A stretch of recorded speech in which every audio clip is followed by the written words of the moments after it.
दोस्तों, आपने यह तो अवश्य सुना या पढ़ा होगा कि इस ब्रह्मांड या यूनिवर्स में अनगिनत आकाशीय पिंड, ग्रह, नक्षत्र और तारों के रूप में मौजूद हैं और इसका प्रमाण हमें अपनी नंगी आंख से भी देखने को मिलता है जब रात के समय आसमान में हम अनगिनत तारों का समूह देखते हैं। आज का विज्ञान इनमें से कई आकाशीय पिंडों तक अपनी पहुंच बनाने में कामयाब तो जरूर रहा है, पर वैज्ञानिकों की यह उपलब्धि बहुत छोटी मानी जा रही है। उनकी उपलब्धि महासागर में एक बूंद पानी के समान ही है।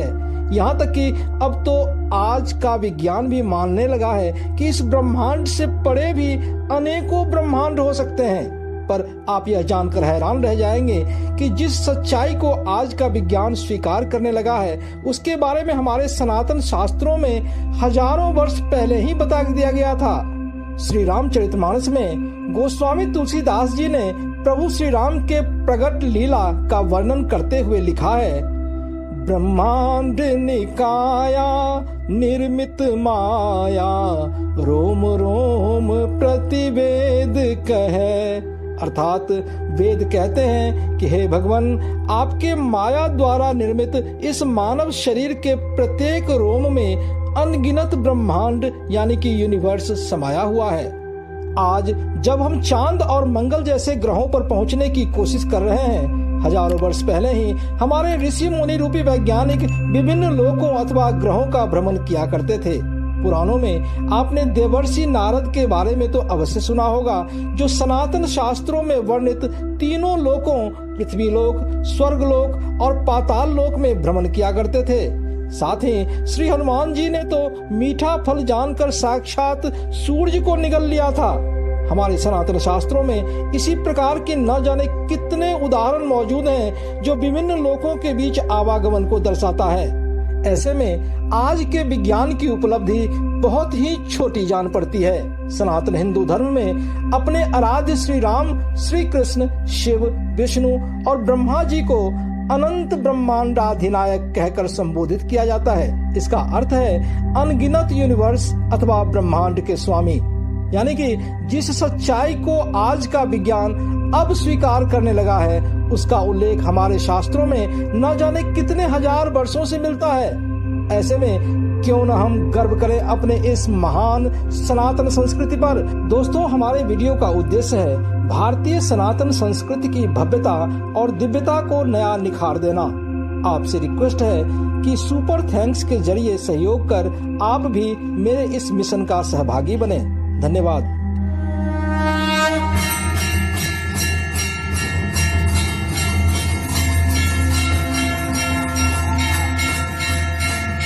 दोस्तों नमस्कार, मैं प्रदीप झा। मेरे इस दिव्य नॉलेज चैनल में आपका स्वागत है। सनातन हिंदू धर्म के शास्त्रों ने आधुनिक विज्ञान को न जाने कितने उपहार प्रदान किए हैं, जिसके आधार पर ही आज का विज्ञान अनंत ब्रह्मांड, विभिन्न लोक अथवा ग्रह और वहां के निवासियों यानी कि एलियंस के अस्तित्व और उनके बहुत ही तेज गति से विभिन्न लोकों या आकाशीय पिंडों के बीच आवागमन के बारे में जानने का प्रयास कर रही है। आगे का वर्णन जानने से पहले आपसे रिक्वेस्ट है कि आप इस वीडियो को लाइक व शेयर करें तथा चैनल को सब्सक्राइब कर बेल आइकन जरूर दबाएं। आजकल हम एलियन के बारे में सुनकर अथवा जानकर अति उत्साहित हो जाते हैं। वैज्ञानिक भी अब एलियन अथवा दूसरे ग्रह के प्राणी के अस्तित्व को स्वीकार करने लगे हैं, पर अभी भी इसके बारे में कंफ्यूजन का माहौल है अथवा सटीकता से इसके बारे में अभी भी कुछ नहीं कहा जा सकता है। पर हमारे सनातन शास्त्रों में दूसरे लोकों अथवा ग्रहों के प्राणियों के बारे में साफ साफ उल्लेख मिलता है। आपने सनातन हिंदू धर्म के देवी देवताओं के बारे में तो अवश्य ही जाना होगा, जिनका स्वरूप चतुर्भुज यानी कि 4 हाथ वाले, 10 भुज यानी कि 10 हाथ वाले, पंचमुख और 10 मुख यानी कि 5 या 10 सिर वाले के रूप में प्रस्तुत किया गया है। इतना ही नहीं, श्री गणेश जी का स्वरूप मनुष्य और हाथी से मिलकर बना है। इसी प्रकार भगवान विष्णु के नरसिंह अवतार का जिक्र मिलता है, जो कि आधा नर और आधा सिंह के रूप में है। इसके अलावा भी अनेकों देवी देवताओं के विचित्र स्वरूप को भी दर्शाया गया है।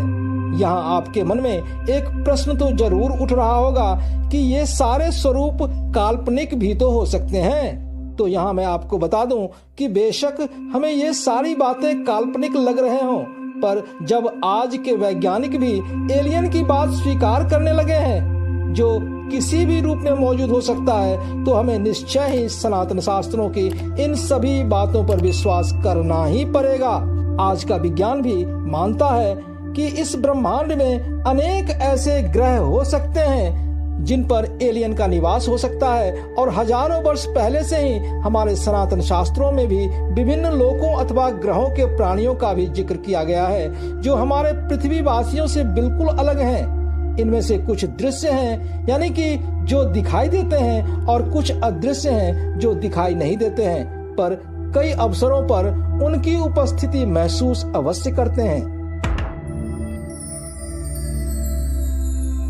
सनातन हिंदू शास्त्रों के अनुसार ब्रह्मांड के सभी दृश्य और अदृश्य प्राणी अलग अलग क्षेत्रों में वास करते हैं, जिनको लोक कहा जाता है।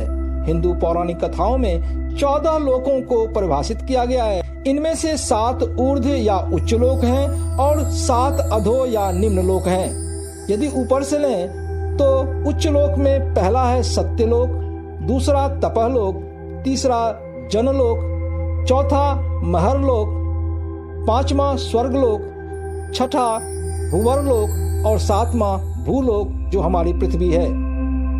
इसी प्रकार निम्न लोक में पृथ्वी से नीचे है पहला अतल लोक, दूसरा वितल लोक, तीसरा सुतल लोक, चौथा तलातल लोक, पांचवा महातल लोक, छठा रसातल लोक और 7वां पाताल लोक।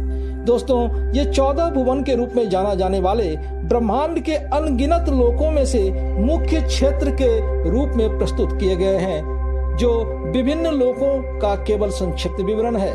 आइए जानने की कोशिश करते हैं इन 3 लोक और 14 भुवन के बारे में। 3 लोक 14 भुवन, प्रेम कहूँ ध्रुव नाही, जगमग रहियो जराब सौ, श्री वृंदावन माही। अर्थात श्री ध्रुवदास जी कहते हैं कि 3 लोक और 14 भुवनों में सहज प्रेम के दर्शन कहीं नहीं होते। यह तो एकमात्र श्री वृंदावन में कंचन में जड़ी मणि की भांति जगमगा रहा है। दोस्तों, पाताल या नर्क को निम्न लोक, पृथ्वी लोक को मध्य लोक और स्वर्ग को उच्च लोक बताया गया है। पर इन 3 लोकों को 14 भुवन अथवा लोकों में बांटा गया है, जिसमें भूलोक से ऊपर 6 उच्च लोक हैं और भूलोक से नीचे 7 निम्न लोक हैं। आइए एक एक करके जानते हैं इन उच्च लोक और निम्न लोक के बारे में। सबसे पहले उच्च लोक।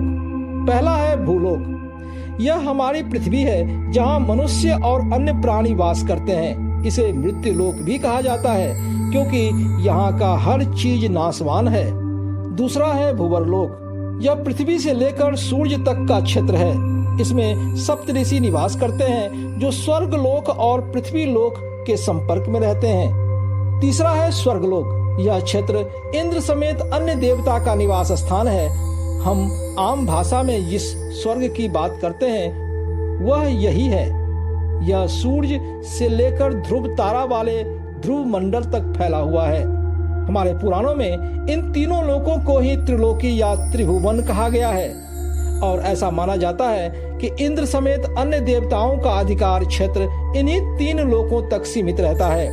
चौथा है महरलोक। यह लोक ध्रुव मंडल से लगभग 1 करोड़ योजन ऊपर है। दोस्तों, मैं यहाँ पर आपको बता दूं कि 4 कोस या 8 मील का 1 योजन होता है और लगभग 1.6 किलोमीटर का 1 मील होता है। इस क्षेत्र में सिद्ध आत्माएं और ऋषि मुनि निवास करते हैं। महरलोक और जनलोक में रहने वाले अति तीव्र गति से अलग अलग लोकों में आ जा सकते हैं, जो आधुनिक विज्ञान के लिए भी पहेली सी बनी हुई है। 5वां है जनलोक। पुराणों के अनुसार महरलोक से लगभग 2 करोड़ योजन ऊपर की ओर जनलोक है। यहाँ पर सनकादिक आदि ऋषिगण निवास करते हैं। छठा है तपोलोक। यह लोक जनलोक से लगभग 8 करोड़ योजन दूर है। यह लोक महान साधक और बड़े बड़े तपस्वियों को ही प्राप्त होता है। यहाँ चारों कुमार सनत, सनक, सनंदन और सनातन रहते हैं। 7वां है सत्यलोक। पुराणों के अनुसार यह लोक तपोलोक से लगभग 12 करोड़ योजन ऊपर की ओर स्थित है और इसी क्षेत्र में सृष्टि निर्माता ब्रह्मा जी निवास करते हैं। इसीलिए इस क्षेत्र को ब्रह्मलोक भी कहा जाता है। इस लोक में आत्माओं को मुक्ति मिल जाती है। दोस्तों, विष्णु पुराण के अनुसार पहले 3 उच्च लोक यानी कि भूलोक, भूवरलोक और स्वर्गलोक सदा अपने अस्तित्व में नहीं रहते हैं। समय के अंत में महाप्रलय काल में ये नष्ट हो जाते हैं, जबकि जनलोक, तपोलोक और सत्यलोक महाप्रलय काल में भी अप्रभावित रहते हैं। एक बचा हुआ लोक महरलोक है, जो प्रलय काल के दौरान नष्ट तो नहीं होता है, पर यह क्षेत्र रहने लायक नहीं रहता है। इसलिए यहाँ रहने वाले सभी निवासी उस दौरान जनलोक की ओर चले जाते हैं। इन 7 उच्च लोकों के अलावा 7 निम्न या अधो लोक भी हैं, जिन्हें पुराणों में पाताल अथवा नर्क की श्रेणी में रखा गया है। ये इस प्रकार हैं। पहला है अतल लोक। यह हमारी पृथ्वी यानी कि भूलोक से लगभग 10,000 योजन की गहराई में स्थित है और यहाँ की भूमि शुक्ल वर्ण अथवा सफेद रंग की है। दूसरा है वितल लोक। यह अतल लोक से 10,000 योजन की गहराई में स्थित है और इस लोक की भूमि कृष्ण यानी कि काली है। तीसरा है नितल लोक। यह वितल लोक से लगभग 10,000 योजन की गहराई में स्थित है और इसकी भूमि अरुण वर्ण यानी कि सूर्योदय के रंग की है। चौथा है गवस्तिमान लोक। पुराणों के अनुसार यह लोक नितल लोक से लगभग 10,000 योजन की गहराई में स्थित है और यहाँ की भूमि पीले रंग की है। पांचवा है महातल लोक। यह गभिस्तान लोक से भी लगभग 10,000 योजन की गहराई में है और यहाँ की भूमि कंकरीली है। छठा है सुतल लोक। यह महातल से लगभग 10,000 योजन की गहराई में है और यहाँ की भूमि पथरीली है।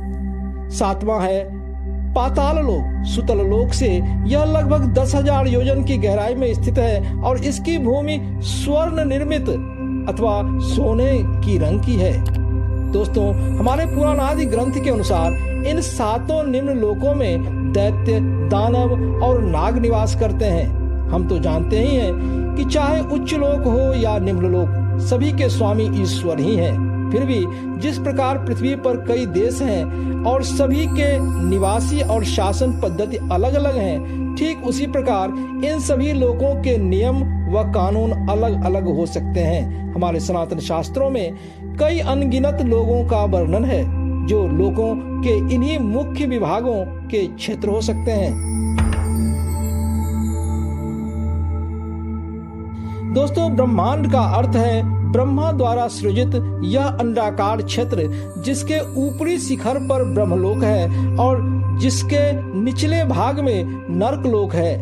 इस ब्रह्म अंड के आधार में विशाल क्षीर सागर है, जहाँ क्षीरोदधि विष्णु भगवान विशालकाय शेष राग पर समृद्धि और ऐश्वर्यों की प्रतीक और अपनी भार्या माता लक्ष्मी के साथ निवास करते हैं। इसी भगवान विष्णु के नाभि कमल से उत्पन्न होकर ब्रह्मा जी इस सृष्टि की रचना करते हैं तथा सृष्टि विनाश के लिए भगवान विष्णु के भ्रुकुटी से रुद्र रूप में उत्पन्न होते हैं, जो रौद्र रूप धारण कर तांडव या नृत्य करते हैं और नए सृष्टि का सृजन करने के उद्देश्य से इस सृष्टि का विनाश करते हैं। यह क्रम लगातार जारी रहता है। ब्रह्मांड पंचकोशीय है, अन्नमय, प्राणमय, मनोमय, विज्ञानमय और आनंदमय।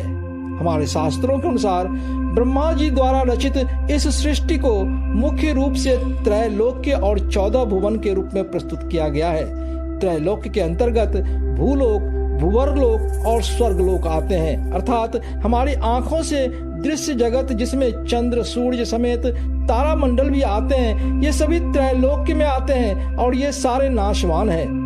सृष्टि विनाश के समय आने वाले प्रलय में ये तीनों लोक नष्ट हो जाते हैं, जबकि सबसे ऊपर के 3 लोक, जनलोक, तपोलोक और ब्रह्मलोक नष्ट नहीं होते।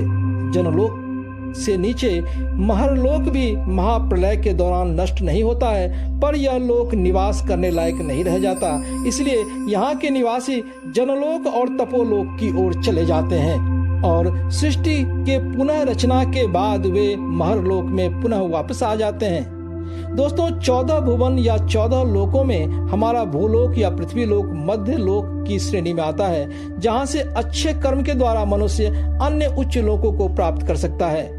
और भूलोक के नीचे निम्न लोक या पाताल लोक है, जो आमतौर पर सूर्य और चंद्र के किरणों से दूर अंधेरे में डूबे रहते हैं, पर ये अपने ही रत्नों से प्रकाशित होते हैं। दोस्तों, अब तो आप जान ही गए होंगे कि अपने अच्छे या बुरे कर्म रूपी रथ पर ही सवार होकर जीवात्माएं उच्च लोक या निम्न लोक की ओर गमन करती है।